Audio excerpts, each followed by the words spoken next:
Yeah, these Mutalisks just numbers have been absolutely dwindled down. Only 2 of them left on the board, but 18 Roaches out on the board right now with a few Zerglings, and it looks like he's just going to totally convert his army to Roaches, and it's going to be interesting to see how Tester reacts to this. Yeah, that was interesting. JulyZerg opting to fight out in front of the Spine Crawlers with the few Zerglings he did have at his Northeast expansion. I suppose his logic there was to keep up the Spine Crawlers for a bit longer, as they do more damage than Roaches, and he only had a couple Roaches to speak of, so he decided to sacrifice the Roaches for the good of the Spine Crawlers.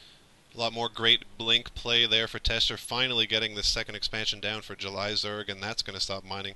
The drones are going to retreat to his original expansion and try to make the best of what they can with those minerals that they carry in their little claws, and the Roach is now going to push out for JulyZerg and see what he can accomplish as far as harassment and maybe a little bit of scouting on his part. It's been a while since he's seen what Tester's been up to.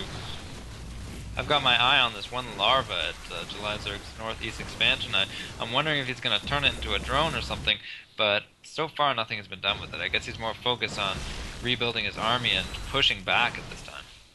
Yeah, pushing out with his Roaches and at the same time trying to get maybe... No, I think the drones were just auto-mining where they were mining to begin with. I thought maybe that JulyZerg was doing some great multitasking there while pushing out with his Roaches. He was going to go and get his second expansion back. But no, he's going to opt for a closer expansion right beside his natural expansion. Maybe easier to defend. Yeah, faraway expansion is a good thing only if you can keep it a secret. And Tester has known about that expansion the entire game, and I'm sure it looks like he's going to go back to it with this large army of Stalkers and try and destroy it again. Nope, yeah. He's actually going to turn around and go back to the natural expansion. Yeah, Tester really pulling away here as far as mineral income is concerned. But here come more Mutalisks and maybe trying to catch Tester off guard. There is a photon cannon, down in Tester's base, but it's not going to be there for long.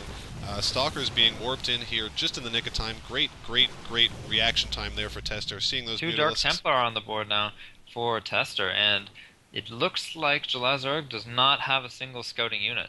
So if Tester can use these Dark Templar properly, which he certainly is not going to, well, at least not yet, he should be able to deal a nice blow to JulyZerg on the surprise basis. Here comes one of the Dark Templar moving down now to the second expansion for JulyZerg, and it looks like JulyZerg has no idea this is happening. The other Dark Templar hanging out at the X site of JulyZerg's second expansion that got taken down by Stalkers. Right now, JulyZerg knows it's there, but there's nothing he can do about it. Now an Overseer... Surround it with a large amount of units. Overseer on the way, and it's going to get taken down, but not before it's really put the pressure on the drones and that expansion, but the expansion will fail to go down. Absolute crazy amount of Stalkers right now, just roaming around the board for Tester. I love this. It looks like just... I know, Tester has just such a simple unit composition. JulyZerg has 7 different types of units, and Tester has just Stalkers, pretty much. He has Stalkers and 1 Dark Templar on the board.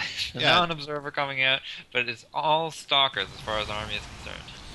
Tester just absolutely exerting tremendous authority as far as income concerned. Worker count skewed by 35 towards Tester, and now even going for another expansion, which would be his third, maybe really putting a nail in the coffin towards this game. JulyZerg, despite being a Zerg, despite being able to reinforce his ranks so fast, simply just can't keep up with the sheer number of units out on the board right now. Well, JulyZerg has 176 food, and Tester has 177 now. It's totally even as far as army is concerned, if you ask me. But this is a huge ball of Stalkers. I'm asking myself, like, is this how the best Protoss player in the world plays, by building nothing but Stalkers? Oh no, now now he's complementing it with a single Immortal, so this army is going to evolve a little bit. Yeah, I mean, he's just reacting to what JulyZerg is bringing towards him. Maybe this huge ball of Roaches will be able to take a dent out of these Stalkers, and maybe a Tester will have to reconsider his strategy. But for now, and these 4 Dark Templars are just... JulyZerg just does not know about these Dark Templars, and they're going to just chew through his ranks. Many battles. I've been through many battles like this myself, and I'm just wondering why my ranks just aren't doing as well as I thought they were. And then I realized, hey, there were Dark Templars killing everything while I didn't even realize it. up to 8 Dark Templar on the board now for Tester, and that is a really scary amount of Dark Templar. Dark Templar do huge amounts of damage, and as you said, if you don't even know they're within your ranks, slicing away at your units, it gets confusing. You just don't really know what's going on, but your army dies so quickly. Yeah, absolutely. I mean, JulyZerg probably fancied his great cluster of roaches there against the Stalkers and just didn't really know why that battle went south until it was far too late. And now the Overseer gonna go down to those Stalkers super fast, and again these roaches just caught out to the Dark Templars. Yeah, you know what? I like this strategy that Tester was using. Blinking underneath the Overseer, just taking out any chance that JulyZerg has of seeing those invisible units. Yeah, I mean, this is quite impressive stuff. I know how you said it's a simple unit composition, but it's just great reactionary stuff, great speed, and just pressing the issue. I mean, Yeah, I've got to say, Stalkers and Dark Templar is just a pure evil combination. Because if you get if you get an Overseer close enough, I believe the Zerg's only way to see invisible units. You get one of those close enough, the Stalkers can easily just blink underneath and take it out within a matter of maybe a tenth of a second or something. A single volley will take down an Overseer. yeah, absolutely. I mean, I'm sure that Tester was aware of JulyZerg's heavy Mutalisk strategy. Did convert to roaches, and then immediately Tester started getting the idea to get Dark Templar out, and that's exactly what pushed this over the top for him. But just really being able to muscle his way across the map. Photon cannons, as we can see, photon cannons protecting his expansions, and they never really came into play. But he had the income clout, the income, to be able to kind of do that and it not affect his general army size. Yeah, absolutely. Those photon cannons are there just because he knows that harass can come at any time from those Mutalisks, and I'm sure JulyZerg was just touching.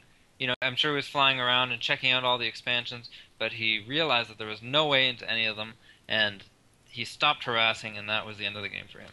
Yeah, put him off his game, wasn't able to poke in and out with those Mutalisks. And, this was the first time we covered Tester here in the Wood League, but I'm sure it won't be the last.